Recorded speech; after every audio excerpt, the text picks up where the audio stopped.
அஸ்ஸலாமு அலைக்கும். Welcome to taste of Thanjai. நம்ம இன்றைக்கி கத்திரிக்காய், மாங்காய், முருங்கைக்காய் போட்டு சாம்பார் எப்படி வைக்கிறதுன்னு பார்க்கலாம். அது ரொம்பவே டேஸ்ட்டாக இருக்கும். இப்போ எப்படி பண்ணுறதுன்னு பார்க்கலாம்.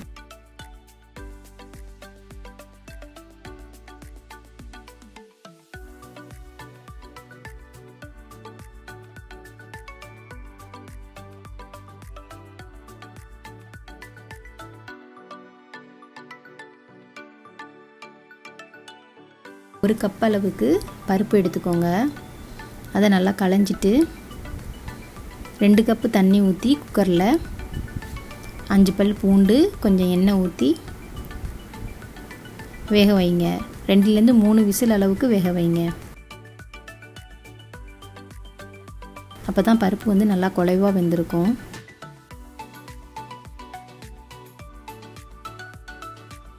இப்போ தேவையான காய்கறியில் பார்க்கலாம். ஒரு பெரிய வெங்காயம், ஒரு தக்காளி, 3 பச்சை மிளகா, 10 சின்ன வெங்காயம், பாதி மாங்காய், ஒரு கேரட், 2 கத்திரிக்காய், 2 உருளைக்கிழங்கு, முருங்கைக்காய். இப்போ எல்லாத்தையும் கட் பண்ணிக்கலாம். இப்போ கட் பண்ண காய்கறி எல்லாத்தையும் ஒரு சட்டியில் போடுங்க. உருளைக்கிழங்கு, கேரட்டு, கத்திரிக்காய், முருங்கைக்காய்,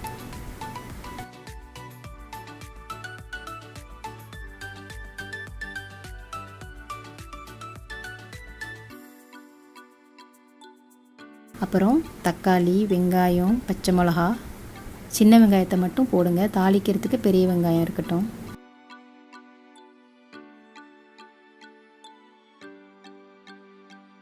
இப்போ 1 ஸ்பூன் சாம்பார் மசாலா, 1/2 ஸ்பூன் அளவுக்கு மஞ்சத்தூள், ஜீரகத்தூள் ஒரு 1/2 ஸ்பூன், கொத்தமல்லி தூளும் அதே மாதிரி ஒரு 1/2 ஸ்பூன் போட்டுக்கோங்க. தேவையான அளவுக்கு உப்பு போட்டு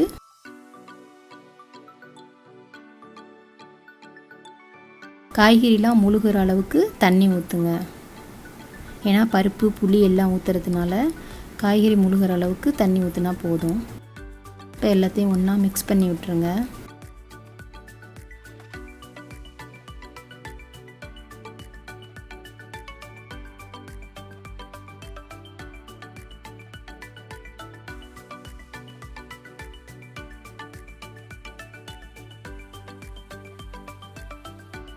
இப்போ அடுப்பில் வச்சு மூடி வச்சு கிழங்கெல்லாம் நல்லா வேகுற வரைக்கும் வேக வச்சுருங்க.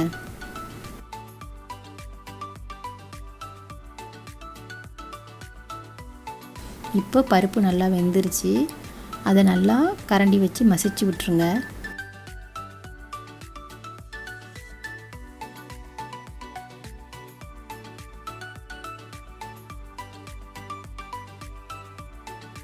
அதிலேயே அரிஞ்சு வச்சுருக்க மாங்காவையும் போட்டுருங்க.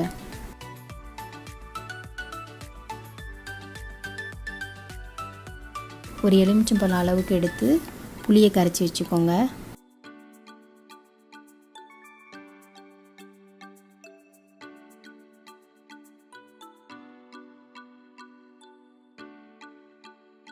இப்போ காய்கறி எல்லாம் வெந்துருச்சு, கிழங்கெல்லாம் நல்லா வெந்துருச்சு.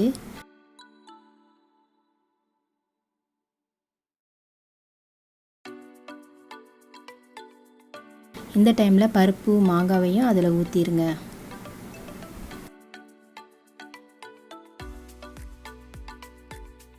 ஊற்றி நல்லா மிக்ஸ் பண்ணி விட்டுட்டு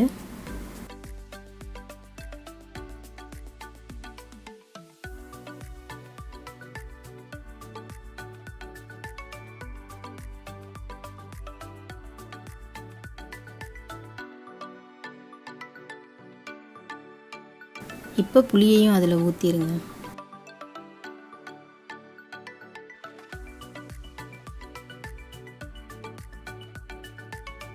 ஒரு கொதி வர வரைக்கும் வச்சிருங்க.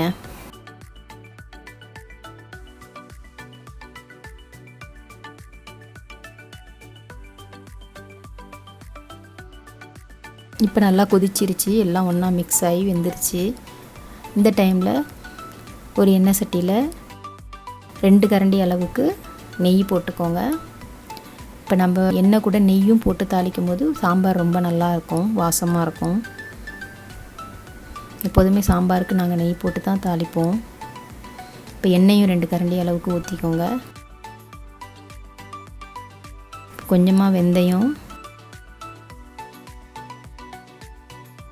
ஒரு 1/4 கரண்டி அளவுக்கு சீரகம்,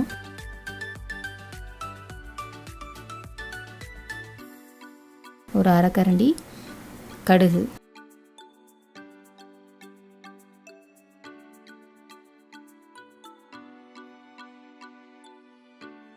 மூணும் போட்டு நல்லா பொரியட்டும்.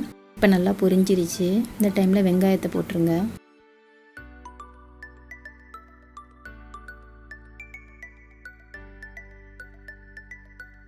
ஒரு 1/4 ஸ்பூன் அளவுக்கு பெருங்காயம் போட்டுருங்க.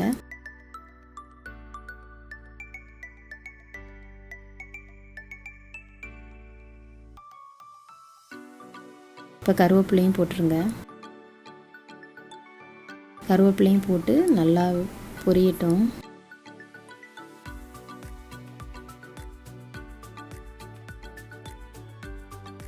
இப்போ நல்லா வெங்காயம் பொன்னிறமாக ஆயிடுச்சு. இந்த டைமில் ஒரு 1லேருந்து 2 கரண்டி அளவுக்கு மிளகாய்த்தூள், உங்களுக்கு எப்படி எவ்வளோ உரப்பு வேணுமோ அதுக்கு தகுந்த மாதிரி மிளகாய்த்தூள் போட்டு ரொம்ப நேரம் வைக்கக்கூடாது.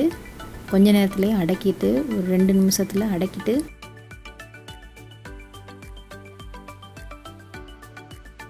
அடுப்பை ஆஃப் பண்ணிடுங்க. ஆஃப் பண்ணிவிட்டு சாம்பாரில் அதை ஊற்றிடுங்க.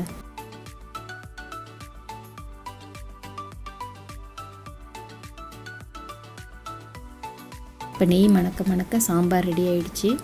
இதே மாதிரி சாம்பார் நீங்களும் செஞ்சு பார்த்துட்டு எப்படி இருக்குன்னு சொல்லுங்கள். இதே மாதிரி சுவையாகவும் ருசியாகவும் நீங்களும் சமைக்கணுன்னா நம்ம சேனல் டேஸ்ட் ஆஃப் தஞ்சையை மறக்காமல் லைக் பண்ணுங்கள், ஷேர் பண்ணுங்கள், சப்ஸ்கிரைப் பண்ணுங்கள். தேங்க்யூ ஃபார் வாட்சிங்.